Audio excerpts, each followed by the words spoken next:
The cookie demise is here. In 2025, the new privacy rules are rewriting the way we do marketing. So how do we respond? What do we do?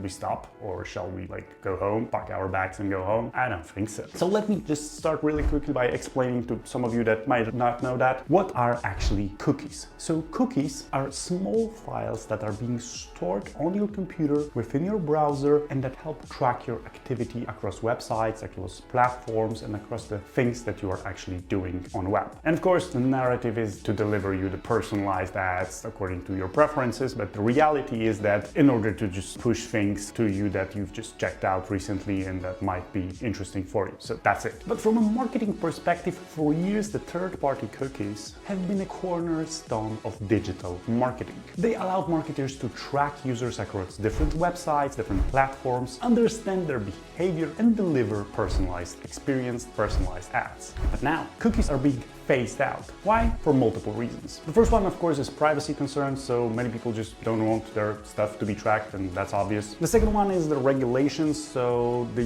GDPR and California Consumer Privacy Act require businesses to get an explicit consent from users in order to deliver their personalized ads. And this is why you see the shift on the websites from just accept everything or just yes, of course I accept, to you can pick things that you are agreeing to or you are not agreeing to anything, and then they are not able to track you. So the difference is actually pretty big for the end user. Of course, for the people that know it and are not clicking accept all anymore because they don't have to. And the third one is the technology is changing, so the major players are removing cookies and advertising actually that they now value your privacy, which is not entirely true, but that's the topic for another video. But how do we do marketing right now if we are lacking that of an important thing that allowed us to do remarketing, that allowed us to reach people that have been interested in certain topics and so on and so forth? What do we do? And there are a couple things that we can do in order to strengthen our marketing efforts in a consensual and interesting kind of ways. So the first one is the first-party data collection. So if the content that you're presenting to your audience is relevant to them, if it's interesting, if it's knowledgeable, if it's valuable, then they shouldn't have a problem, at least in theory, of course, to participate in a survey, to download your freebie, or to do things that will, in a consensual way, enable them to opt in for your marketing messaging. How do you do that? By hosting a live event like a webinar that people have to register on, by creating an ebook or a free course or that kind of stuff that will actually encourage people to leave their email and consent to getting communication from you instead of just pushing the ads to their random blogs that they are browsing on a daily basis. Before I'll move to the next one, make sure to subscribe to our channel if you are finding this video interesting. The second one is contextual advertising. So instead of targeting people based on their behavior, you can target them based on the context that they are doing. Let's say that someone might be interested in a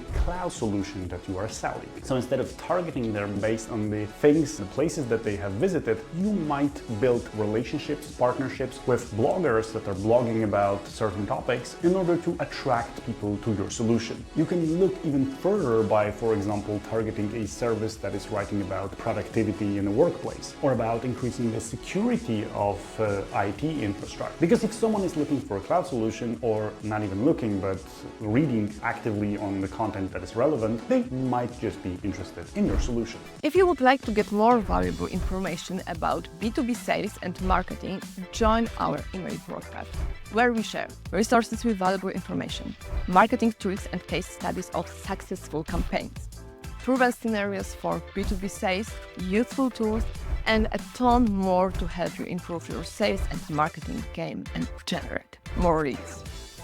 And the third one that I'm highlighting in multiple videos, and always I'm a fan, is to leverage your email marketing. You can create multiple automations based on certain activities that people are undertaking, certain actions that they are doing within the emails that we are sending them. So if you are sending the automation about upcoming webinar and they are clicking on certain link, then you can send them another automation that is contextually relevant to the link that they have clicked. If you are sending them a newsletter and you are redirecting to certain certain resources on your website or certain resources on your YouTube channel, then you might again contextually pitch for something different or to book a consultation about something. You can leverage those small details in a more attentive way, which you of course could done at any point in time. But right now I think that this is a perfect excuse, quote unquote, to build more personalized customer journey to provide people with even more value instead of just pushing the ads. Just to summarize, I think it's all for the best. I think that this will change the way we do marketing more than ever. I think this will strengthen customer relationship and potential customer relationships more than ever, because we as marketers will be just forced to do things in a different way. We will have more higher quality data, and we will be just more focused on what we are having, and we will be just more focused